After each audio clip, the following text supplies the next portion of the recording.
Ano po ang inyong nararamdaman para kayo nanalo ng Miss No, Universe? the way kasi I got here, especially the last 4 years, walang magsasabi kahit sarili ko. So it's just really a walk of faith. So thankful. Pero having said that, ramdam mo yung bigat ng mga problema ng bansa. Pero nakakaramdam din kayo ng suporta? Sobra po. 13 lang kami, pero grabe po ang pagmamahalan, pagtutulungan. But like when we started the day yesterday, hindi namin alam mangyayari. Tapos hindi namin alam may haguran, habulan dito. So it was problem after problem, but it was solution after solution also. But on the day itself, ang kwento po niya sa akin kanina, Pinky Willard, ay hindi niya alam nung umaga, hapon na lang niya nalaman na magkakaroon na ng botohan. We had the meeting Sunday night, kwentuhan lang, and we realized that we were friends pero hindi pa kami bagong majority at kulang-kulang talaga at marami pang ano. But then Monday morning, tinawagan ako ni Senator Bato. He prayed about it daw and he has to go to the Senate. So when I told the others, please meet me, please see each other, please be there, lahat nagtatanungan bakit, may numero ba tayo. So it was a walk of faith talaga. Okay, so kumbaga parang, well, it is established that Senator Bato was like in hiding because of the ICC warrant of arrest. Yes, but aside from me, who I talked to him Saturday na una pupunta tapos maraming checkpoint, he talked to many others and saying nga na grabe yung sitwasyon at mukhang totoo yung sa ICC. Then Sunday, sinabi na isusupina siya ng CIDG, di ba? But in the meantime, you know, like some of us were talking about the economy because nga of the Israel-US-Iran war. Some of us was talking about the impending impeachment, that it has to be done very well and with dignity. And some of us were talking about yung direction ng Senate. Are we doing enough against inflation, for example, di ba? Parang nangyayari, mas comprehensive pa yung mga news kaso sa House at saka sa Senate. So, ganun yung mga kwentuhan ko rin. So, it was really more of parang kaya ba natin baguhin yung direksyon? So yun ang challenge ngayon. So si Senador Bato, parang sinakripisyo na lang niya ang kanyang sarili sa paglantad bigla We sa all araw realized it would be a sacrifice, but until I saw the video na hinahabol siya, and until I talked to the NBI and getting the spot reports na how nakaset up na pala lahat dito. There were agents all over the whole day. Doon ko lang nalaman na talagang tama pala yung fear niya all the time na basta't magpakita siya.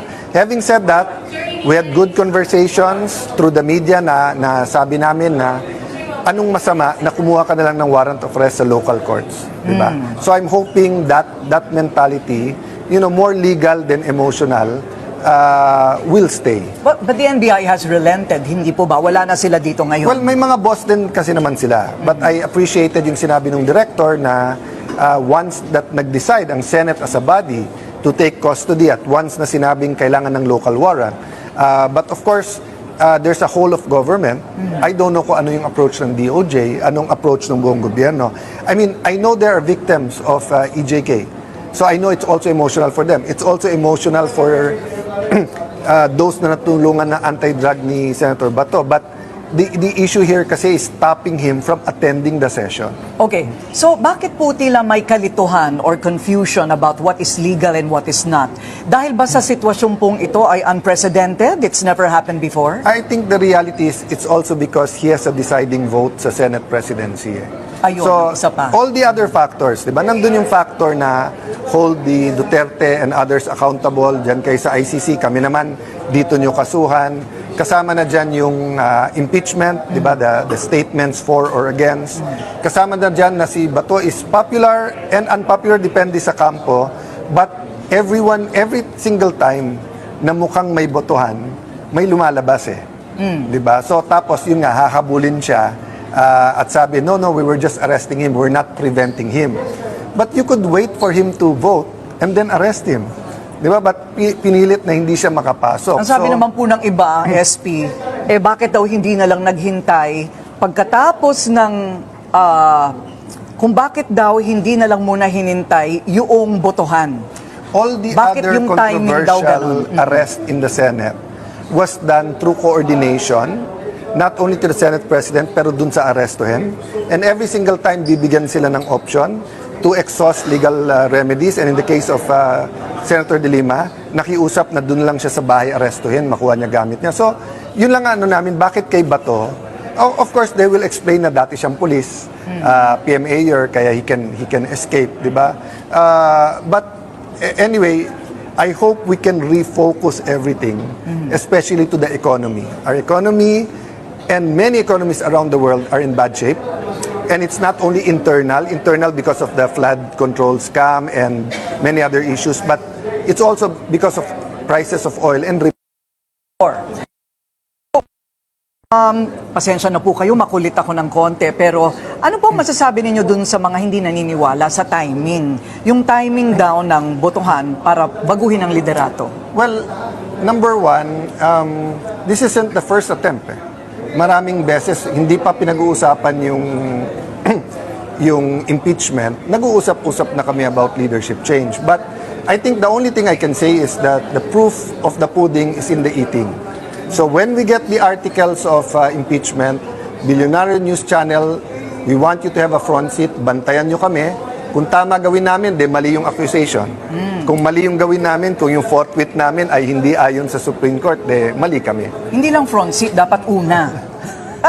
Pila yan eh. Okay. Sir, paninindigan po ninyo yung protective custody. Anong ibig sabihin nun? May mga gwardya po sa labas ng kwarto ni Senator Bato? Simple lang po, and payagan nyo na gamitin ko ang inyong newscast, ang inyong network to explain to the government.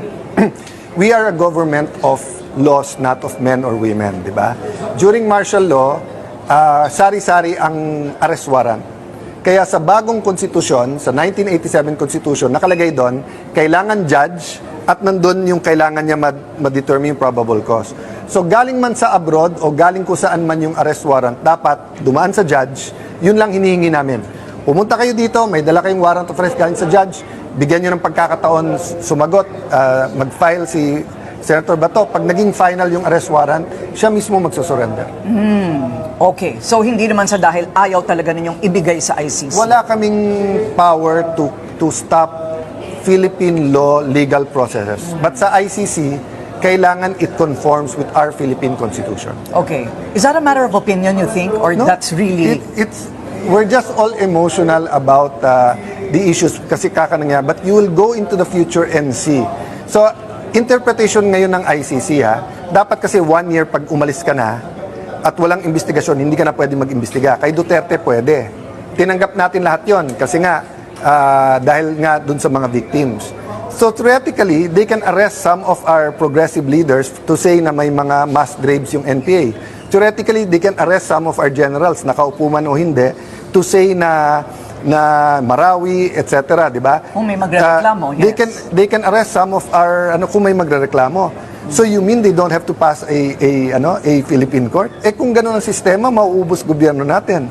We know that foreign governments are pro or anti-Philippines depending on the geopolitics. So why allow a political force outside the country not to follow our constitution?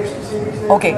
Ang mga tao po ngayon ay medyo nalilito. Parang I feel the instability of their feelings or their thought I agree process. naman, I agree naman. So ano po ang inyong mensahe sa mga Pilipino? Well, first, manood kayo ng Billionaire Station at yung ibang mga news na buo yung interview. Both sides.